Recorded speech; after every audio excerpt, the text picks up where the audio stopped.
Hello! Alors, on se retrouve aujourd'hui pour un autre petit aperçu, mettons une mise à jour concernant mes prédictions de début d'année versus la réalité actuellement à la pause du match des étoiles, soit un petit peu dépassé la mi-saison. Cette fois-ci, on s'attaque à la division métropolitaine. Je porte actuellement la casquette du Canadien parce que c'est la seule casquette dans la conférence de l'Est que j'ai. Puis sinon, un chandail des Blue Jackets de Columbus parce que c'est actuellement pour moi l'équipe qui me surprend le plus dans cette division-là.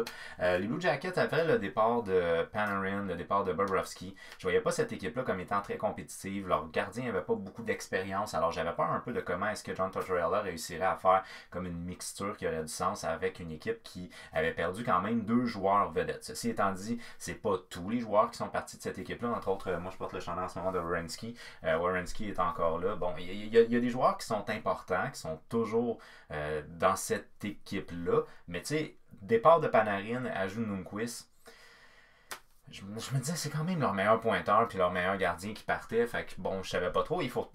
Elvis, le gardien but des Blue Jackets, je me souviens plus de son nom de famille, il m'échappe, là, mais il fait des petits miracles en ce moment, fait que tant mieux pour les Blue Jackets. Alors ça ici, c'est le classement actuel pour la division métropolitaine. Pas vraiment étonnant de voir Washington en haut avec Pittsburgh ici, mais bon, si jamais vous pensiez que les équipes allaient tomber, ça aurait été surprenant parce qu'en saison régulière, c'est des équipes qui sont toujours fortes. Alors actuellement, la première équipe dans la division métropolitaine, c'est les Capitals de Washington qui en 49 matchs ont 33 victoires, 11 défaites, 5 défaites en prolongation pour un total de 71 points. Alors ils sont quand même assez confortables dans le top de leur division. Un total de 177 buts pour, ce qui est le meilleur total pour la division métropolitaine, 144 buts contre, en avantage numérique à 20,3%. C'est une bonne équipe en avantage numérique. Pas la meilleure de la division, mais c'est quand même une bonne équipe en avantage numérique. Un désavantage à 84,2%. C'est le meilleur désavantage pour ce qui est de la division métropolitaine. Si je ne fais pas erreur, il me semble que c'est le deuxième désavantage dans toute la ligue après les Sharks de San Jose. On a un différentiel plus-moins de plus 33. Alors, so far, ça va bien pour ce qui est des Capitals de Washington. Mais année après année, c'est une équipe qui va toujours bien. Fait que tant aussi longtemps que le noyau de cette équipe-là ne va pas ralentir, c'est une équipe qui va toujours rester dominante en saison régulière. Reste à savoir est-ce qu'ils vont être très forts en séries éliminatoires. Ben ça, c'est quelque chose qui a été un gros point d'interrogation pendant plusieurs années pour ce qui est des Capitals de Washington. La deuxième équipe actuellement sont les Penguins de Pittsburgh avec 50 matchs, 31 victoires, 14 défaites, 5 défaites en prolongation et un total de 67 points. Assez étonnant quand même parce qu'encore une fois, les Penguins ont été frappés par des blessures puis de joueurs très importants cette année. Puis pourtant, ils tiennent la route quand même. Ils sont toujours deuxième dans la métropolitaine. Mais tu sais, la parité dans la LNH là, est importante. Là. Fait tu as 7 points qui vont différencier les Flyers au 6e rang avec les Penguins de Pittsburgh. Mais on s'entend que ces équipes-là sont quand même très très proches. Et si les Islanders ont une bonne séquence, ils peuvent assez aisément rattraper les Penguins et vice-versa si les Penguins ont une mauvaise séquence. Fait que c'est quand même, la parité est assez intéressante. Tu as vraiment juste trois équipes, mettons, qui sont complètement en dehors du lot, soit les Capitals en haut, puis sinon les Rangers et les Devils en bas. Au niveau des buts pour les Penguins de Pittsburgh, on est à 168, ce qui est bien, 136 buts contre, ce qui est bien aussi, à 19,6% en avantage numérique, c'est bien. Et à 82,1% en désavantage numérique, c'est bien. Un différentiel plus-moins de plus 32. Alors au niveau du différentiel plus-moins, on est assez proche des Capitals de Washington. Ça va plutôt bien pour les Penguins actuellement. Maintenant, on va parler des Islanders de New York. Alors les Islanders de New York, encore là, c'est une équipe que j'avais un petit doute à savoir qu'est-ce qui va se passer avec eux autres, mais Barry Trotz c'est probablement un des meilleurs coachs au travers de la LNH. Et encore une fois, son équipe elle est compétitive cette année. En 49 matchs, on a 29 victoires, 15 défaites, 5 défaites en prolongation, un total de 63 points, 143 buts pour, 132 buts contre, 19,5% en avantage numérique et 79,6% en désavantage pour un différentiel plus-moins de 11. Plus 11. Alors, les Islanders de New York, j'avais un gros point d'interrogation. Ils ont changé. Bon, Robin Lehner était parti, c'était Varlamov qui s'était rajouté. Ça, pour moi, c'était un gros point d'interrogation. Là, à savoir, Varlamov a l'air de plutôt bien aller, mais en fait, l'équipe va bien, puis il y a un système d'alternance qui est intéressant. Donc, les Islanders semblent être une équipe quand même qui est assez bien rodée équipe. Alors, moi, d'après moi, ils sont partis pour faire les séries so far. Je pense qu'il n'y a pas beaucoup de points d'interrogation pour Washington-Pittsburgh, à moins d'une catastrophe, là, ça devrait. Par la suite, à la quatrième position, on a les Blue Jackets de Columbus qui, en 51 matchs, ont 27 victoires, 16 défaites, 8 défaites en prolongation, un total de 62 points.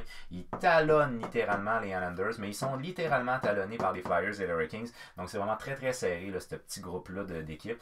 Les Blue Jackets de Columbus ont 138 buts pour, ce qui est un des plus faibles dans la division. 130 buts contre, c'est donc la meilleure défensive dans la division. Et ça, je vous avoue que j'étais assez étonné parce qu'il n'y avait pas de gardien de but d'expérience avec cette équipe-là. Fait qu'en tout cas, avec expérience solide, là. Fait que je suis assez surpris de voir que c'est une équipe qui tient la route sur un point de vue défensif. De voir que les Islanders, en 49 matchs, ont 132 buts accordés, tu te dis, on s'en attend avec Barry Trotz. Les Hurricanes, 132, c'est quand même assez surprenant, mais c'est quand même pas... En tout cas, je trouve que les Hurricanes, c'est une équipe qui n'est pas terrible, qui n'est pas mauvaise à voir jouer au niveau défensif. C'est pas une excellente défensive, mais ils sont quand même relativement intéressants. Dans le cas des Blue Jackets, je suis surpris. J'avoue que j'ai aucune game d'ailleurs des Blue Jackets cette année. Fait que je sais pas vraiment comment ils jouent, mais à 130 buts accordés, c'est la meilleure défensive de la division métropolitaine. Un avantage numérique à 17,7%, ce qui n'est vraiment pas dans les meilleurs de la ligue. Un désavantage à 81,9%, ce qui est bien. Un différentiel plus-moins de +8. Par la suite, à la 5e position, nous avons les Hurricanes de la Caroline. Alors là, on a les deux équipes repêchées dans la division métropolitaine actuellement, soit les Blue Jackets et les Hurricanes. Donc les Hurricanes, si on commence les séries, c'est eux autres qui finissent en ce moment à la dernière position pour ce qui est de faire les séries. En 50 matchs, ils ont 29 victoires, 18 défaites, 3 défaites en prolongation pour 61 points, 159 buts pour. Alors ça se tient quand même au niveau offensif. C'est assez intéressant de voir ça pour les Hurricanes d'ailleurs. 132 buts contre, donc c'est une défensive qui tient la route également. C'est vraiment intéressant de voir le balancement qu'ils ont au niveau de cette équipe-là. Vous voyez un différentiel plus-moins de plus 27. C'est vraiment intéressant de voir ça. Pour les Hurricanes de Caroline, on a un avantage numérique à 21,3%, ce qui est très bon, puis à 83,5% pour le désavantage, ce qui est très bon aussi. Alors, ça va relativement bien pour les Hurricanes de Caroline. J'imagine que ça doit être des matchs à haut pointage, à haute différence quand ils gagnent ou qu'ils perdent les autres. En tout cas, peut-être plus quand ils gagnent, parce que encore là, j'ai pas vraiment regardé les games des Hurricanes cette année. À la 6e position, donc en dehors des séries, nous avons les Flyers de Philadelphie qui, en 50 matchs, ils ont 27 victoires, 17 défaites, 6 défaites en prolongation, 60 points. Donc, c'est des équipes qui sont tous proches, qui peuvent s'interchanger assez facilement. Donc, les Flyers sont dans la course à fond la caisse pour les séries cette année. Puis tant mieux, d'ailleurs, je le souhaite pour Alain Vigneault et toute son équipe de coaching staff. 158 buts marqués, 150 buts accordés, ce qui est bien. Dans les deux cas, c'est correct. 19,5% au niveau de l'avantage numérique et 82,2% au niveau du désavantage numérique. C'est régulier, c'est bien, c'est bien.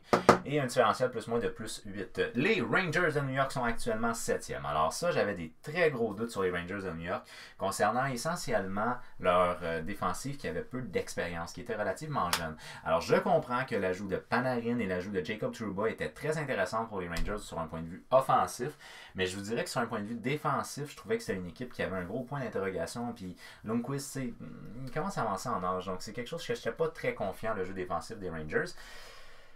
Et ils sont 7e actuellement, mais bon, c'est ça, hein? C'est ça que ça donne quand que... Parce que pour gagner des matchs dans la LNH, il faut que tu sois solide défensivement. Là. Je veux dire, c'est une ligue, en plus aujourd'hui, elle est tellement ouverte, donc ça marque d'un bord puis de l'autre. Alors, si tu as une équipe qui est capable de jouer solide défensivement, tu n'auras pas besoin de marquer 7 buts. Tu vas en marquer 3, puis tu vas fermer le jeu. Et les Rangers, c'est une équipe qui en ce moment est très mobile, puis qui est jeune. Alors, au niveau défensif, je pense que c'est une lacune qu'on a. Donc, au niveau des Rangers, on a 48 matchs joués, 23 victoires, 21 défaites, 4 défaites en prolongation pour 50 points. Alors, on est loin un petit peu là, pour les Rangers pour ce qui est de faire la course aux séries. C'est dommage, mais en même temps, c'est de l'expérience qui rentre. 158 buts marqués, 159 buts encaissés. Un avantage numérique à 21,6. Très intéressant, et ça, franchement, c'est pas étranger à l'arrivée de Panarin et Jacob Trouba. Je pense que ça doit avoir un impact très important dans cette équipe-là, parce que c'est deux gars qui, au niveau offensif, sont très intéressants. Le désavantage numérique à 78,5% et un différentiel plus-moins de -1. À la dernière position, nous avons les très décevants Devils du New Jersey. Moi, je voyais beaucoup plus ça, les Devils du New Jersey, avec entre autres l'ajout de Piquet Subban et Nikita Gusev, puis Jake Hughes, bien entendu, qui était le premier choix au repêchage. Mais je pensais vraiment plus que Gusev puis Piquet Subban auraient un impact plus important. C'est correct pour Gusev so far, c'est catastrophique pour Subban so far. Alors franchement, c'est très décevant ce qui se passe avec les Devils de New Jersey cette année. En 48 matchs, ils ont 17 victoires. Ils n'ont même pas franchi le cap des 20 victoires. Ah, les gars, 24 défaites, 7 défaites en prolongation, 41 points. On est loin d'être dans la course aux séries. On est plus dans la course pour un premier choix, mettons. 126 buts marqués, ce qui est vraiment pitoyable. 173 buts accordés, ce qui est vraiment pas bon non plus. Un avantage numérique à 19,3%, c'est le pire avantage numérique de la division métropolitaine. C'est un des pires de la ligue. Un désavantage à 79,6%, ça c'est bien, c'est correct, c'est respectable. On va pas dire que c'est bon, on va dire que c'est respectable. Moins 47 différentiel plus moins. C'est une saison à oublier pour les Devils de New Jersey. Il y a des fortes chances qu'on voit beaucoup de mouvements, qu'on va liquider cette équipe-là parce qu'il n'y a pas grand espoir à court terme pour cette équipe-là. Alors, c'est la division métropolitaine de quoi elle a l'air actuellement. Pour moi, il y a eu des surprises assez importantes, d'autres vraiment pas. Donc, bref, on va y aller avec c'était quoi mes prédictions en début d'année. Alors, à la première position pour la division métropolitaine, moi, je voyais... Rien d'étonnant, les Capitals de Washington. Alors moi, pour moi, les Capitals de Washington, c'est une puissance année après année au niveau des saisons régulières. Fait que je voyais pas vraiment de raison pourquoi est-ce qu'il devait s'effondrer cette année. Le noyau excusez-moi, n'a pas vraiment changé. Il est vieillissant, mais il est quand même pas sur le bord de la retraite non plus. Fait que j'avais confiance aux Capitals de Washington. En deuxième position, moi je voyais les Penguins de Pittsburgh. Les Penguins de Pittsburgh qui, année après année, c'est toujours la même histoire. Là. On dirait qu'ils ont tout le temps des blessés, puis c'est des blessés qui sont super importants en plus de ça. Fait que c'est une équipe qui est très bonne en saison régulière, malgré les blessures année après année. Fait que quand une équipe utilise le fait que j'ai bien des joueurs de blessés, eux autres, ils ont des joueurs d'impact en tabarouette de blessés assez régulièrement, puis pourtant, ils s'en sortent quand même. À la troisième position, Ah, j'ai oublié de prendre l'aimant de cette équipe-là. Zut. Bon, ben à la troisième position, j'avais mis les Flyers de Philadelphie. Je pensais qu'avec l'arrivée d'Alain Vigneault, puis quelques changements qui ont été faits auprès de l'équipe, je pensais sérieusement que c'était une équipe qui pouvait être compétitive et qui pouvait être surprenante parce que j'ai confiance en Alain Vigneault.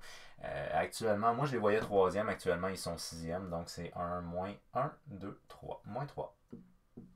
Pour les Flyers de Philadelphie.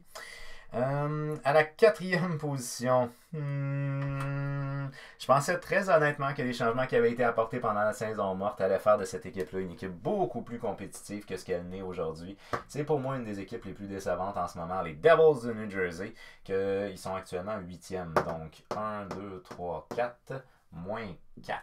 Méchante erreur à ce niveau-là. Par la suite, à la cinquième position, moi je voyais The Bunch of Jerks, les Hurricanes dans la Caroline, qui selon moi était une équipe à peu près de compétitionnée pour un playoff race. Dans la course aux séries. Pour la course aux séries, puis jusqu'à là, j'ai l'air d'avoir raison à ce niveau-là. Par la suite, à la sixième position, je voyais les... J'avais pas confiance en Barry Trotz. Les Islanders de New York. Alors, les Islanders de New York qui sont actuellement 3e, donc plus 1, 2, 3, point 3. 1, 2, 3, plus 3. Plus 3 pour les Islanders de New York. On s'interchange finalement. Par la suite, à la 7e position, parce que j'avais vraiment pas confiance en leur jeune défensive et à la tenue de M. Lundqvist, je voyais les Rangers de New York qui sont exactement à cette position-là. Et pour terminer, à la toute dernière position, moi je voyais l'équipe que je trouve assez surprenante, c'est les Blue Jackets de Columbus. Je trouvais qu'ils avaient perdu beaucoup trop de joueurs importants, des joueurs vedettes dans l'équipe. Je m'attendais pas, et surtout les gardiens, c'était un méga point d'interrogation que j'avais dans cette équipe-là. Puis Elvis s'en sort bien. Alors, les Blue Jackets, je les voyais, ok, ils sont ici, donc 1, 2, 3, 4. Ils sont plus 4. Alors, voici donc, voilà pour ce qui est de ce qui était mes prédictions. Puis honnêtement, j'ai quand même une coupe de 0. Fait que je trouve que je suis pas trop mauvais. Faut interchanger, dans le fond, ces deux équipes-là, Philadelphie, New Jersey, puis Islanders et Blue Jackets. Puis on a quelque chose qui ressemble à peu près à. Donc moi, je considère qu'à 1, 2, 3, 4, à 4 sur 8, pas si pire, so far, mes prédictions. Alors, quelles étaient vos prédictions à vous?